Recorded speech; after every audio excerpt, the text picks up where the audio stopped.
Good morning. आप सब कैसे हो स्टूडेंट्स। आज हम लोग संस्कृत का दूसरा पार्ट कर्म एवं सिद्धि मंत्र का अंतिम भाग अर्थात पार्ट 3 समझेंगे। इसके पहले हम लोग पार्ट 1 पार्ट 2 के द्वारा इसको समझे थे और जो हम लोग का पैराग्राफ बाकी रह गया था उस अंतिम पैराग्राफ को हम लोग इसमें समझेंगे। तो देखिए इसका अनुवाद पहले हम लोग समझें। विपन्नः धर्मदास संपत्तिम एकस्मिन्नेव वर्षे अभिलषन् यथोक्तम अनुष्ठानम् अकरोत्। विपन्न दुखी, धर्मदास संपत्तिम एकस्मिन्नेव वर्षे, संपत्ति मतलब अपने संपत्ति को, धन को एक वर्ष में ही, ठीक, एकस्मिन्नेव वर्षे एक वर्ष में ही प्राप्त करने की अभिलाषा से यथोक्तम जैसा बताया गया अनुष्ठानम अकरोत् वैसा अनुष्ठान किया। विपन्न धर्मदास संपत्ति को एक वर्ष में ही पाने की अभिलाषा से जैसा बताया गया वैसा अनुष्ठान किया। क्या उस अनुष्ठान को करने से उसे क्या लाभ हुआ? नित्यम प्रातः जागरण तस्य स्वास्थ्यम अवर्धत। नित्यम प्रतिदिन प्रतिदिन प्रातः काल जागरण जागने से तस्य उसका स्वास्थ्य अवर्धत बढ़ने लगा। प्रतिदिन प्रातः काल जागने से उसका स्वास्थ्य बढ़ने लगा अर्थात वो स्वस्थ होने लगा। तेन नियमेन पोषिता पशुआ स्वस्था सबला च जाता। तेन उसके नियम से उसके द्वारा नियमित, पोषिता पोषित, पशुआ पशु, स्वस्था स्वस्थ, सबला सबल, च और हो गए। उसके द्वारा नियमित पोषित पशु स्वस्थ और सबल हो गए। गावः महिष्या च प्रचुरम दुग्धम अयच्छन्। गाय और भैंस, गावः मतलब गाय, महिष्या मतलब भैंस, गाय और भैंस, ठीक, च मतलब और, प्रचुरम मतलब प्रचुर, पर्याप्त मात्रा में, दुग्ध अयच्छन् मतलब देने लगे।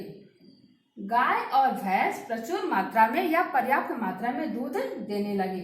अनेन प्रकारेण तस्य गृहं धान्य पूर्णं जातम्। अनेक प्रकार से तस्य उसका, गृहं घर, धान्य पूर्णम धन धान्य से परिपूर्ण जातम हो गया। देखिए इसका अर्थ फिर से। विपन्न धर्मदास संपत्ति की अभिलाषा से, संपत्ति को एक वर्ष में पाने की अभिलाषा से यथोक्तम जैसा बताया गया वैसा अनुष्ठान किया। प्रतिदिन प्रातः जागने से उसका स्वास्थ्य बढ़ने लगा। उसके नियमित पोषित पशु स्वस्थ और सबल हो गए। गाय और भैंस प्रचुर मात्रा में या पर्याप्त मात्रा में दूध देने लगे। अनेक प्रकार से उसका घर धान्य से परिपूर्ण हो गया। अब हम लोग इसका दूसरा पैरा पढ़ेंगे। एकस्मिन् दिने प्रातः क्षेत्राणि गच्छन् दुग्धं परिपूर्ण पात्रं हस्ते दधानं प्रसन्न मुखं धर्मदासं अवलोक्य रामदास अवदत्। एकस्मिन् दिने एक दिन प्रातः क्षेत्राणि खेत को गच्छन् जाते हुए, एक दिन प्रातः खेत को जाते हुए दुग्ध परिपूर्ण पात्रम दूध से भरे हुए पात्र को हस्ते दधानम हाथ में लिए हुए प्रसन्न मुख वाले धर्मदास को अवलोक्य देखकर रामदास अवदत्, रामदास बोला या कहा। एक दिन प्रातः खेत को जाते हुए दूध से भरे हुए पात्र बर्तन को हाथ में लिए हुए प्रसन्न मुख वाले धर्मदास को देखकर रामदास ने बोला, अवदत्, रामदास ने कहा, क्या कहा? कहा किम त्वम कुशलम असि। किम क्या, तुम कुशलम कुशल, असि हो, क्या तुम कुशल हो? रामदास धर्मदास से पूछ रहा है, क्या तुम कुशल हो? किम तो अनुष्ठानम वर्तते। किम क्या, तो तुम्हारा, अनुष्ठान वर्तते बढ़ रहा है, क्या तुम्हारा अनुष्ठान बढ़ रहा है।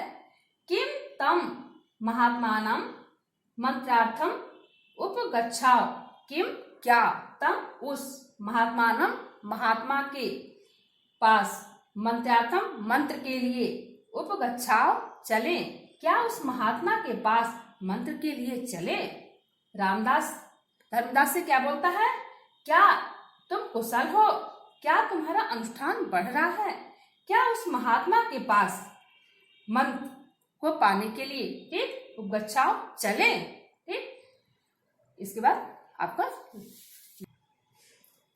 देखिए, धर्मदास प्रतिवदत, धर्मदास तब उत्तर दिया किसको, रामदास को। जब रामदास ने इतना प्रश्न किया तो धर्मदास ने रामदास को प्रतिवदत उसका उत्तर दिया। क्या कहा, वर्ष पर्यंतम श्रमम कृत्वा मया इदम सम्यक ज्ञातम यत् कर्म एव सिद्धि मंत्र। बोला कि वर्ष पर्यंतम, एक वर्ष तक, ठीक है, श्रमम कृत्वा, श्रम करके, मया मुझे, इदम यह, सम्यक ज्ञातम अच्छी तरह से ज्ञात हो गया है। ठीक, यत् कि कर्म एवं सिद्धि मंत्र, कि कर्म ही वह सिद्धि मंत्र है। कर्म एवं मतलब ही, सिद्धि मंत्र मतलब सिद्धि मंत्र, कर्म ही वह सिद्धि मंत्र है। क्या उत्तर दिया कि एक वर्ष तक श्रम करके मुझे यह अच्छी तरह से ज्ञात हो गया है कि कर्म ही वह सिद्धि मंत्र है। तस्य अनुष्ठानेन मानवा सर्वम अभीष्टम फलम लभते। तस्य, दो शब्द है, तस्य और एव। इस एव मतलब ही, अर्थात अनुवाद में हो जाएगा इसी अनुष्ठान के प्रभाव से मानव सर्वम सभी, अभीष्टम अभीष्ट, फलम लभते सभी अभीष्ट फल को प्राप्त करता है। इसी अनुष्ठान के प्रभाव से मानव सभी अभीष्ट फल को प्राप्त करता है। तस्य अनुष्ठानस्य प्रभावेण संप्रति अहम पुनः सुखम समृद्धिम च अनुभवामि। तस्य, इसी अनुष्ठानस्य, अनुष्ठान के प्रभाव से संप्रति, मैं फिर से, अहम पुनः, मैं फिर से अपनी संपत्ति को प्राप्त करके मैं सुख समृद्धि च अनुभवामि।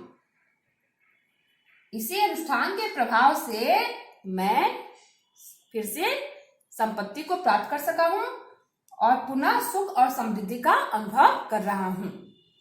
तो प्रसन्ना भूत्वा स्वस्थानम अगच्छा।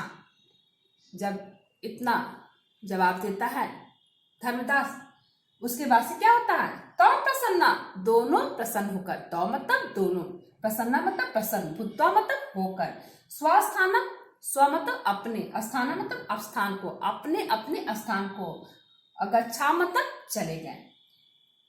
तब दोनों प्रसन्न होकर अपने अपने स्थान को चले गए। आज का जितना हम लोग पढ़े हैं इसको फिर से इसका हिंदी अनुवाद समझेंगे। देखिए, विपन्न धर्मदास संपत्ति को एक वर्ष में ही पाने की अभिलाषा से जैसा बताया गया वैसा अनुष्ठान किया। नित्य प्रातः जागने से उसका स्वास्थ्य बढ़ने लगा। उसके नियमित पोषित पशु स्वस्थ और सबल हो गए। गाय और भैंस प्रचुर मात्रा में दूध देने लगे। अनेक प्रकार से उसका घर धन धान्य से परिपूर्ण हो गया। एकस्मिन् दिने प्रातः चित्राणि, एक दिन प्रातः खेत को जाते हुए दूध से भरे हुए पात्र को हाथ में लिए हुए प्रसन्न मुख वाले धर्मदास को देखकर रामदास बोला। क्या बोला, किम त्वम कुशलम असि, क्या तुम कुशल हो, किम तो अनुष्ठानम बढ़ते, क्या तुम्हारा अनुष्ठान बढ़ रहा है, किम तम महात्मानम मंत्रार्थम उपगच्छाव, क्या उस महात्मा के पास मंत्र को पाने के लिए चले। इस पर धर्मदास रामदास को उसका उत्तर देता है। क्या देता है, क्या करता है, धर्मदास प्रतिवदत, धर्मदास उत्तर देता है, वर्ष पर्यंतम श्रमं कृत्वा मया इदम सम्यक ज्ञातम यत् कर्म एव सिद्धि मंत्र। एक वर्ष तक श्रम करके मया, मुझे यह अच्छी तरह से ज्ञात हो गया है कि कर्म ही वह सिद्धि मंत्र है।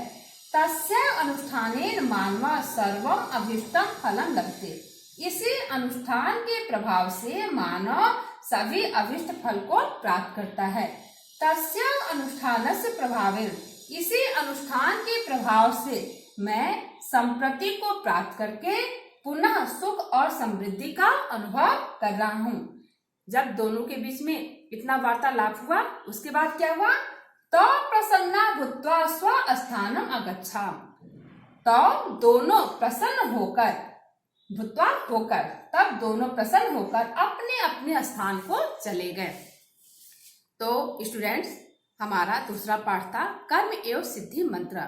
आपको अच्छी तरह से समझ में आ गया होगा कि कर्म ही वह सिद्धि मंत्र है। अर्थात मनुष्य यदि कर्म करे तो कोई भी ऐसा कार्य नहीं है जो अगर वो चाहे कि हम उसे हासिल कर ले, उसमें कामयाबी प्राप्त करे, तो वो असंभव है। असंभव दुनिया में कुछ भी नहीं है।